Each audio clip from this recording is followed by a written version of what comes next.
mu masaha ya mu gitondo, aya saa sita n'aya nimugoroba, abantu benshi ku isi twihuta tugana ku meza, tugasangayo ibiryo n'ibinyobwa.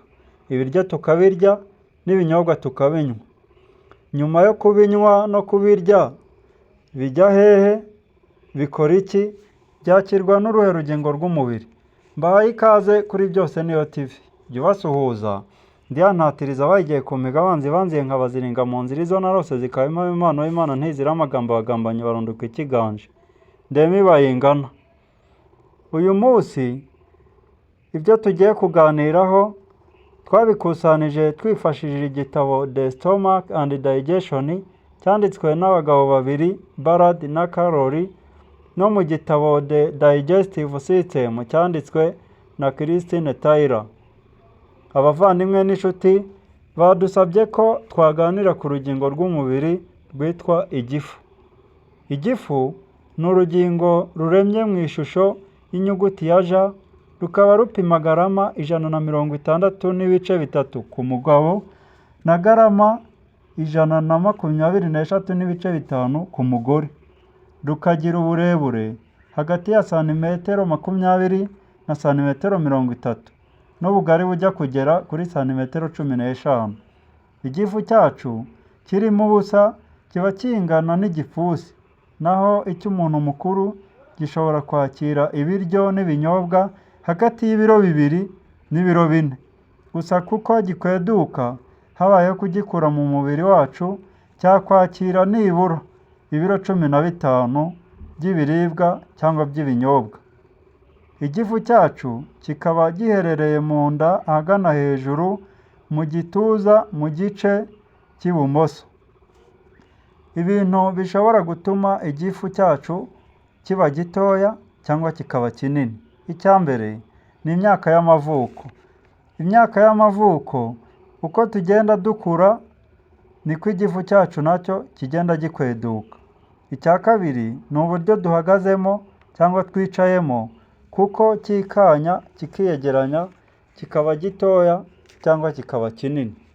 Icya gatatu ni ingano y'ibiryo n'ibinyobwa tugishyiramo. Uko urya ibiryo byinshi cyangwa ukanywa ibinyobwa byinshi, niko igifu kigenda gikweduka, bityo kikaba kinini mu ngano. Igifu cyacu kigizwe n'ibice 5 by'ingenzi. Igice cya mbere ni icyo twita cardia. Iki ni igice cyo hejuru, kikaba kidufasha ko ibiryo byagiye mu gifu bidashobora kuzamukana mu muhogo. Igice cya kabiri tucyita fundus. Iki gituma umwuka winjira ukanasohoka mu gifu. Igice cya gatatu cyitwa body. Iki ni nk'umubiri w'igifu ugizwe n'imikaya yikanyura, ikavangavanga, ikanoroshya igikoma cy'ibiryo n'ibinyobwa. Igice cya kane ni cyo twita antrum. Iki cyo ni igice cyakira cya gikoma cyoherejwe cyitegura koherezwa mu mara mato bwakurwemo intungamubiri dukeneye. Igice cya gatanu tucyita pylorus.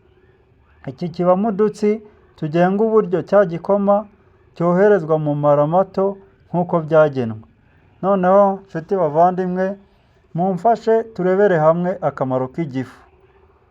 Ubundi igifu kidufasha kugogora ibiryo mu buryo butatu bukurikira. Uburyo bwa mbere, kibika ibiryo mu gihe cy'akanya gato. Uburyo bwa kabiri ni ukwikanyura, kikiyegeranya, kikavangavanga, kikanacagagura ibiryo. Uburyo bwa gatatu ni ugukora acide n'uturemangingo byoroshya igogora ryacu.